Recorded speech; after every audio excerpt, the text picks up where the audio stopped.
have done so many things. These books you've written, the songs you've written, the paintings that you've done. Do you ever get tired? Well, in a sense, I'm jack of all trades, master of none. But God, out of His infinite bounty, has made me a seeker, a truth seeker and a God lover. A seeker? So, seeker of truth and longing for peace, universal peace. This is my sole aim. And so I pray and meditate, and God inspires me. And in my case, it is not the quantity, not even the quality. In my case, it is receptivity, how much I can receive God's compassion, God's light, and God's blessings. So I try to be the recipient. He blesses me with inspiration and aspiration. So and then I try to receive according to my capacity, limited, very limited, to receive His light and try to offer it to the world at large. So what I would perceive as creative expression, you experience first as receiving. Right. The inspiration that you receive from God, and then what you actually do, the paintings, the songs, and so forth, are really a form of expression. Absolutely. Of the gift. Of the gifts, boon that I receive from above. I am not the creator. I try to be receptive. I am like a channel. So, explain to me the relationship between self-expression and peace. The more I can express myself, means my inner divinity. We all are divine. Our source is God. So here we are God the creator and God the creation. Our philosophy is God the creator, He created us, and also He Himself is God the creation. So you and I are God's creations, God the creations. So we try to unite God the creator and the God the creation through our selfless service, devoted, dedicated service. We can again inseparably become one with God the creator. So my selfless service, or whatever my expression, is only the revelation of my inner experiences and my aspirations and dedications. May I ask you this? When you speak, I notice that for the most part your eyes are closed. Why do you do that? Well, is the light in here too bright? Oh, That's not at all, not at all. For us, there are many worlds, especially two worlds. One is the inner world, the other is the outer world. So while I am talking to you, I am trying to be in two worlds. The world of aspiration. See, if I keep my eyes half open and half closed, then I'm like the root of a tree, roots of a tree, and also the tree itself. Roots is under the ground, underneath, and the tree is above the ground. So here I'm trying to be firmly rooted in my inner life of aspiration. And while I'm talking to you, I'm entering into the world of dedication. So aspiration is my inner world, and dedication is my outer world. So inspiration is the inner world. Aspiration. Aspiration. Aspiration. My longing for aspiration is the inner world. Yes. Desire. It is just the opposite of desire. Desire is to possess and be possessed. Aspiration is to please God, the highest in us, in His own way. Okay. And then dedication is the outer world. Yes, dedication is the expression of the inner world. Okay. Dedication. So that's why my eyes are half open. Inside, like the roots of the tree, and outside is the tree and the branches. In just a moment, we're going to go to a commercial because we are going to set up for a demonstration that you're going to do. But before we do it, I wanted to, if you could explain a little bit of what this is about. You lift up a lot of people. Well, you lift a lot of weight. First of all, you've lifted more than 7,000 pounds. How old are you? I'm 58, nearing 58. Okay. And you run around lifting weights, very physically active. At the age of 54, I'm sorry. At the age of 54, I entered into this field, which is quite new, weightlifting. And we have some pictures of that we'll show in a moment of some of the things that you've done. And then you started this program that's called Lifting Up the World with a Oneness Heart. With a oneness heart. And that's where you're lifting people. Yes. And you've lifted many people. I've lifted over 1,000 people. You've lifted over 1,000 people? From various walks of life. So professors, doctors, lawyers, and athletes, and sisters and nuns, and then athletes, and, from practically all walks of life. Okay. And Well, and the monks, priests. So is this this came to you when your eyes were closed, right? This idea? I'm going to lift people for oneness? To establish our oneness heart, we have everything except peace of mind. This peace of mind we can get only on the strength of our oneness heart, universal oneness heart. Universal oneness heart. On that note, we're going to take a commercial break. We'll be back with a demonstration because I get to get lifted this time. We'll be right back.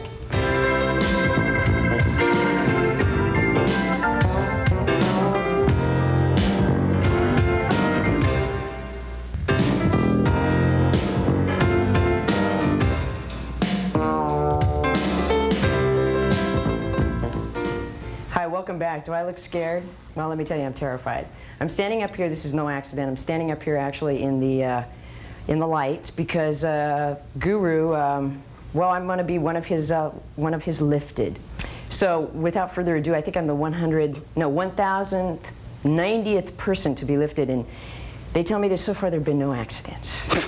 So I'm going to just sit back and enjoy the peace that Sri Chinmoy spreads, and try to. And this is a real test of peace. Let me tell you. So, Guru, are you ready down there? I'm ready. You ready? Lifting up the world with a oneness heart, the hour of God and its victory start.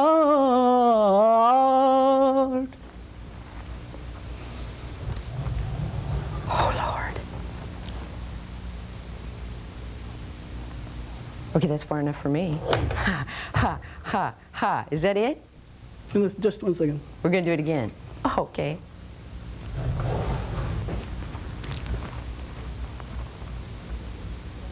Did we do it? Have we done it? Have we witnessed it? It's on videotape. I did it. We did it. And you know what? We'll talk about it. We're going to talk about it. But I'd rather talk about it sitting down. You know, being a host of an interview show up in the lights is like being a tightrope walker without a net. We'll be back after this break.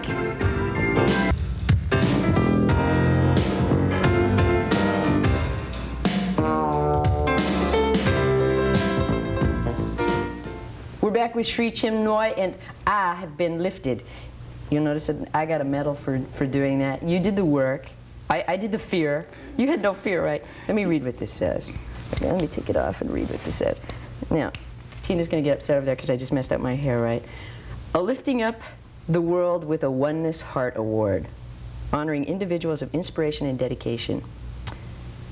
Now, also it says, with deepest appreciation, admiration, and gratitude, Sri Chinmoy, the Peace Meditation at the United Nations. So this is something I get to keep with me forever, and thank you very much. I was very scared up there. I think I didn't realize I was so scared of heights. For you, this was it hard work for you? For me, it was not at all hard work because I have lifted over 1,000 people, and your weight is next to nothing. So Even though it said, I understand there was a little sign down there that said I weighed 289 pounds, 129. 129 or That was all nothing. clothes. For anybody that's watching, it was my shoes. My shoes weighed about 15 pounds. Right? You can vouch for that. Let me show some pictures of some of the other folks that you lifted, because these people really had to be scared, I think. Were they scared? No, they were not scared. Oh, come on. I was the only one out of that, 1,090 people that were scared? Oh, no, there are others who were scared, but once they were up, there was no fear at all, and they were quite happy. This is Clarence Clemens, by the way. He was lifted. And look, these guys had to stand up there without any light bars up there. This is Carl Lewis. He lifted Carl Lewis also. You see that? So they weren't scared when they went up there? Well, it was quite an event for me, I have to tell you. Thank you very much for going to all the trouble to do that. Thank you for having given me the opportunity to lift you. It is people who are inspiring in various walks of life. I feel it is a bounden duty to serve those people. You and your colleagues here at the studio are inspiring millions and millions of people on earth. And you deserve my soulful congratulations. This is my way of offering congratulations to those who are serving mankind. So that was a way of showing my very deepest appreciation for the services that you are rendering to the world at large. Well, thank you very much. Thank you kindly. Let's talk about some of, I wanted to get into some things that I thought could be certainly helpful for me and probably for a lot of people. You meditate daily. Yes, I do. What is the value of meditation? Yes, the value of meditation is incalculable. One cannot measure the value of meditation. It is something measureless. When you meditate, we enter into our source. The source is the infinite, eternal, and the immortal in us. So when we establish a free access to our infinite capacities within us, we feel that we can be of dedicated service to humanity. So meditation takes us deep within and then again brings us to the fore. Our inner divinities, inner qualities, meditation, by virtue of meditation, we can bring to the fore and offer our qualities to humanity. So is it important to have a teacher for meditation? And do you need a mantra and things like that? Or if you don't really know anything about meditating, can you just sit down and meditate? Certainly you can. It is not at all obligatory to have a teacher. And the person who did the best meditation on earth didn't have the teacher. But again, that person was? Whoever was, okay. Whoever realized God, whether you can say, we say Lord Krishna, and you say Jesus Christ, and somebody, there are quite a few world saviors. Right. So, then again, he who realized the highest, the absolute, for the first time, didn't have a teacher. Mm-hmm. Now here there are many people who go to school, colleges and universities, and again there are people like Bernard Shaw and India's Tagore. They did not have university degrees. Right. So here, if you have a teacher, well and good, but if you do not have, then you don't have to be doomed to disappointment. Can you just sit down and meditate? Certainly you can, only to make your mind calm, quiet and tranquil. And if you have read some books, spiritual books, then they can be of tremendous help to you. Mm-hmm. And what is life like? I might be living proof. But what is life like when you don't meditate? You do not have to meditate. There are two ways. One is to meditate and dive deep within, that is consciously. And again, if you want to be a good citizen, an excellent citizen of the world, perfect citizen, for that you are dedicating your time, your energy, your goodwill to mankind. So that is also part of meditation. There are many roads that lead to Rome. Many roads that lead to Rome. So here, if you want to have, you choose your way. Through selfless service, dedicated service, or through prayers, or through meditations. There are so many ways to get the same results. You may not meditate the way we do. That is, some people do. But again, there are, as I said, there are many roads that lead to Rome. Then again, you long for peace, world peace. So without peace of mind, you cannot accomplish something great. You cannot achieve something very meaningful or purposeful or fruitful in life. So you need peace of mind. So this peace of mind I get from my prayer and meditation life, and you are getting it from your devoted, dedicated service to humanity. The goal is the same, only we are walking along different roads to arrive at this same goal. So you're not running around the planet saying, oh, you better be meditating, Marilyn, and you better be meditating, Carl. And No, far from it. Only I tell people to be happy. This, for me, the happiness only spreads our inner light and inner joy and the feeling of oneness. See, if you can be truly happy, if I can be sincerely happy, then we are offering our heart's goodwill and our sympathetic oneness to the world at large. all right, I have to ask you this because I know people are wondering, do you ever get angry? Well, I am a human being, but my anger may not be the same as somebody else's anger. Sometimes I have to pretend to my students because that is the only way they can understand. Acting. Do you do a little acting when you're working with your students? No, only it is sometimes, you know, it is like a show outwardly so that they may take seriously, but it is not the anger of an animal or beast and to kill someone or to destroy. Far from it. But do you have a driver's license? Yes. So you drive in? No, I don't drive. Now my students don't. I have quite a few students. They say that you take care of our inner world, we have to take care of your outer life. Ah, So I have my license and everything, but they are very kind. They say you are helping us in our inner lives. So we should help you in your outer lives. While you are in the car, you can pray, you can meditate, you can do everything, whatever you want to. So they are kind to me. So you probably have 75% less anger anyway than the average person because God of all alone this knows. driving around. So much tension, then they're kind to me. So I can do my own inner work. Do you know how many students that you have? I have now disciples, if you call, who are following our path seriously and devotedly, about 1,500. And then again, followers, I have over 2,000. And friends and admirers, there are many. But who are strictly, let us say, are in our boat, about 1,500. What does it mean to be a follower of Sri Chinmoy? Does it mean that we put pictures of you up in our house and meditate in front of them? Or? There are two kinds. The followers are not observing, they are not so serious, they are not observing the rules and regulations. Means whereas the disciples, they pray early in the morning, they meditate, they read my books, and then it is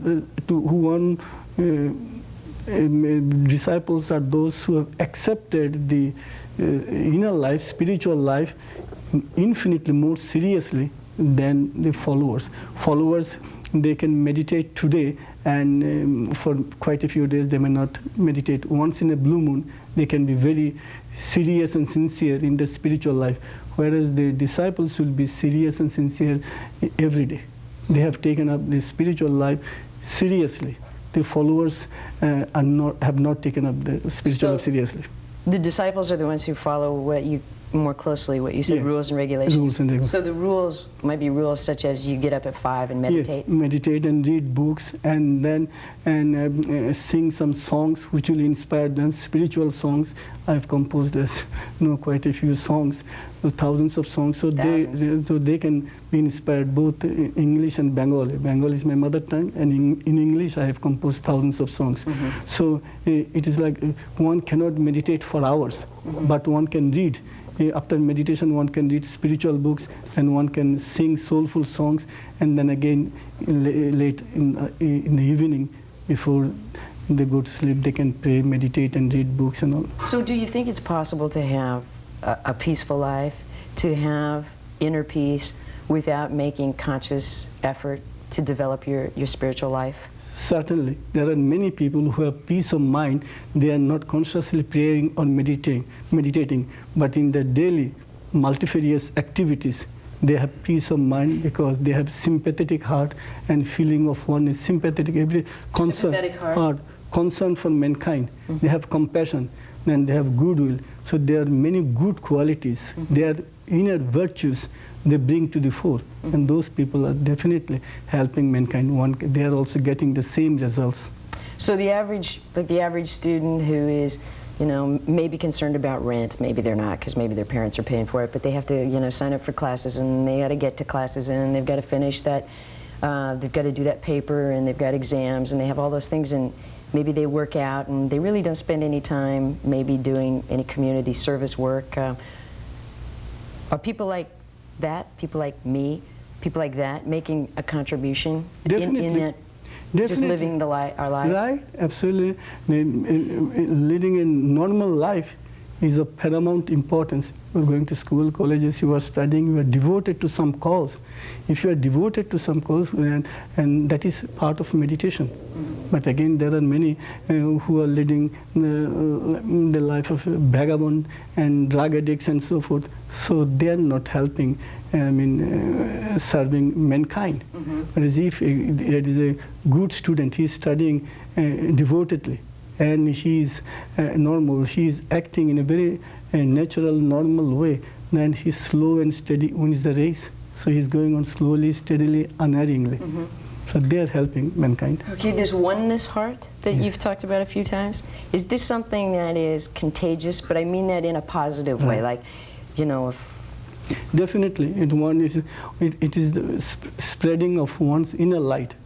In the morning, if you pray and meditate, and at home you offer some goodwill to your friends and colleagues, and then when you come here, when you are at the studio, they are feeling something in you, but they cannot outwardly account for it. But they are being inspired from your morning life, that you communicate, you entered into a deeper source, something from where you got peace, joy, love, and other divine qualities. So there, in that way, you have inspired them, and unconsciously they are affected, and then they are getting the results of your good life, divine life, which you started early in the morning. Is patience a virtue? Patience is the greatest virtue. The greatest? One of the greatest. Patience is the length of time. If you want to stress the time, patience is absoluteness. It is of paramount importance. Okay. Because of patience, we are able to accomplish. We'll leave that then, that patience is a virtue. Thank you very much for coming on the show. Shri Chinmoy. We'll see you next week on Talk is Cheap. Thanks.